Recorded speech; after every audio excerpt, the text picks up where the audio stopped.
ایک اس خاتون کو لے لیں، وہ خاتون جو ہے جس کے اوپر تم نے وبال کھڑا ہوا ہے جی اس کو قتل کرو قتل کرو، بڑے بڑے ملاٹے، بڑے بڑے ملا، مذہب کے ٹھیکیدار، وہ بھی نعرے لگا رہے ہیں قتل کرو قتل کرو، پھانسی دو پھانسی دو۔ بڑے تم اتنے بڑے فن ہاں، اتنے تم اہل حق، ایک عورت سے گھبرائے ہوئے ہو؟ ایک عورت کو قتل کرنا کہ کیا تمہاری عقل مات ماری گئی تمہاری؟ اتنے بڑے تم اہل حق، کہاں گئی تمہاری مردانگی؟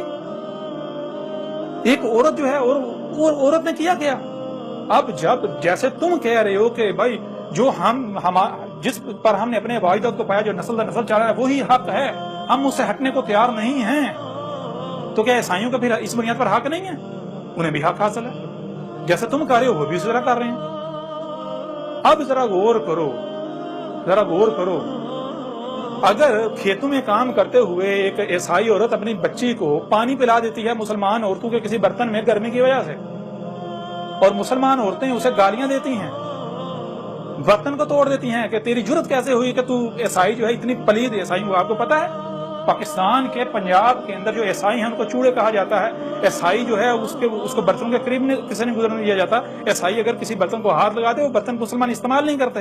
جائیں پنجاب کے اندر سے جا کے پوچھیں، جائیں پنجاب کے جتنا بھی جو ہے وہ دیہاتی ایریا وہاں سے جا کے سوال کریں، پوچھیں عیسائیوں کو تو محلے کے اندر نہیں رہنے دیا جاتا، عیسائیوں کو تو گاؤں سے باہر جو ہے وہ رہنے کی بھی اجازت نہیں دی جاتی، عیسائیوں کو تو چوڑے کہا جاتا ہے، اور عیسائیوں کو اپنے برتنوں کے قریب نہیں سے گزرنے نہیں دیا جاتا۔ اگر عیسائی کسی برتن کو ہاتھ لگا دے تو وہ برتن پھینک دیا جاتا ہے، اس کو برتن کو 100 بار دھوتے ہیں، اس کے اوپر کلمے پڑھ کے اسے پاک کرتے ہیں۔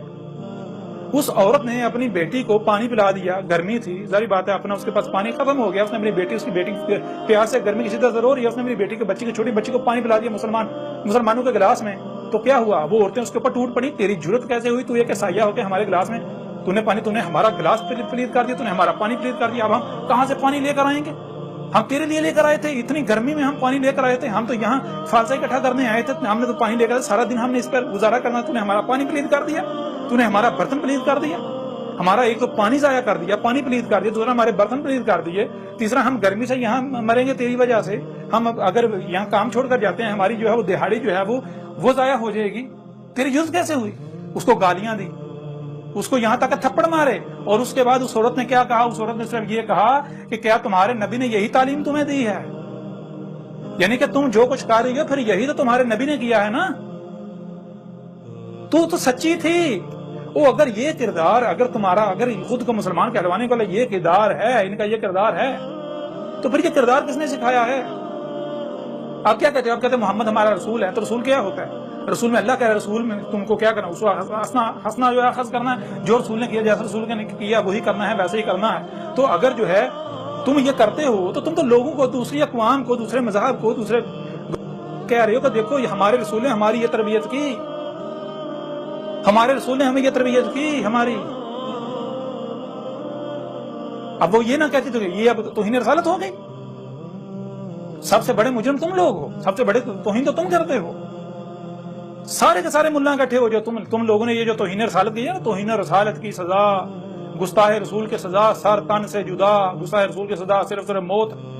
جان لو آج تمہارے سامنے اللہ کا رسول بیٹھا ہوا ہے، تم نہ صرف ہر رسول کی جو ہے ہر زمانے میں تم لوگوں نے اور اسی طرح تمہارے آباء و اجداد نے تحقیر کی، تذلیل کی، گستاخیاں کی، مجرم بنے، بلکہ آج بھی تم یہی کر رہے ہو۔ آج تمہارے سامنے اللہ کا رسول بیٹھا ہوا ہے، آج تم نہیں مان رہے۔ کیا نوح کو مانا گیا تھا؟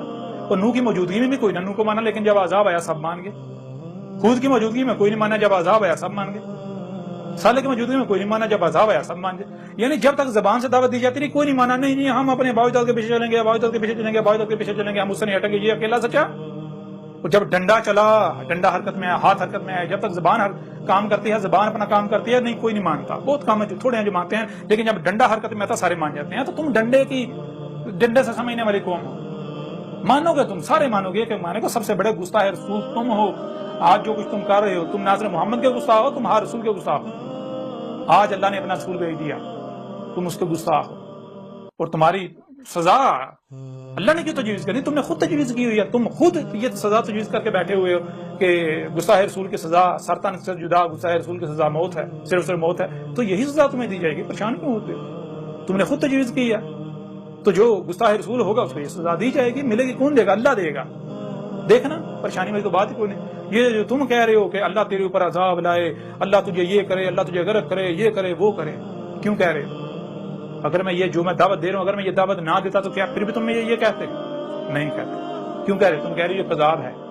تم یہ گالیاں مجھے نہیں، کذاب کو دے رہے ہو، یہ الزامات، یہ سارا کچھ کذاب. تو ظاہر بات ہے پھر ان گالیوں کا، ان فتووں کا، ان الزامات کا حقدار کون ہے؟ کذاب ہے نا. ظاہر ہے جو کذاب ہوگا وہ اس کا حقدار ہے، اسے یہ سب ملے گا. یہ جو کچھ کیا جا رہا ہے اسی کھاتے میں جائے گا. اگر تم لوگ خود میں کذاب ہوں تو ظاہر بات ہے میں حقدار ہوں. اگر میں کذاب نہیں ہوں، تم لوگ خود کذاب ہو، تو وہ جو کچھ مجھے کہہ رہے ہو واپس ریورس تمہاری طرف جا رہے ہیں. اور ابھی تمہیں سمجھ نہ آئے کیونکہ نہیں آئے گا نا، نہیں آئے گا. ساری تاریخ تو پہلے قرآن میں لکھی ہوئی ہے، اور ساری جو کچھ آج تم کر رہے ہو عقل کے اندر، تمہیں تو یہ حیران ہونا چاہیے اگر تم یہ کتاب پڑھو. جب تک تم کتاب پڑھتے ہو تمہیں پتہ چل جائے گا کہ جو کچھ تم نے کیا، جو کچھ تم کر رہے ہو، ابھی کر رہے ہو، یہ پہلے سے اس میں، یہ جو کتاب اعلی کتاب اس میں لکھ دیا گیا پوری تفصیل کے ساتھ. آج جو تم کر رہے ہو میرے ساتھ، اس میں سارا لکھا ہوا ہے. جب میں سامنے آؤں گا کیا ہوگا، یہ ہوگا، یہ ہوگا، ایسے ایسے ایسے آگے جو ہونا ہے وہ بھی لکھا ہوا ہے. نہ ہوا تو پھر کہنا یہ کذاب ہے. آج میدان میں. بہرحال مزید اب اگلی نشست میں بات کریں گے. اب تک کے لیے اتنا ہی کافی ہے. اگر آپ حق کے طلبگار ہیں تو ٹھنڈے دماغ سے سوچئے. اگر آپ میری بات سنیں گے، اگر اس دعوت کو سنیں گے، سمجھیں گے، تو میرا کوئی فائدہ نہیں ہے، میرا کوئی نقصان نہیں. میں نے آپ سے کوئی اجرت نہیں طلب کی، میں آپ سے کوئی چندے نہیں مانگ رہا. مانیں گے آپ کا اپنا فائدہ ہے، نہیں مانیں گے آپ کا اپنا نقصان ہے. مجھے کوئی فائدہ نہیں ہے، میرا نہ کوئی فائدہ ہے، میرا نہ کوئی نقصان ہے. اگر میرے ساتھ دشمنی کریں گے تو مجھے الٹا فائدہ ہے. میرے جو دشمنی کرے گا میرے ساتھ تو مجھے الٹا فائدہ ہے. میرے درجات بلند ہوں گے، مجھے اور کیا چاہیے.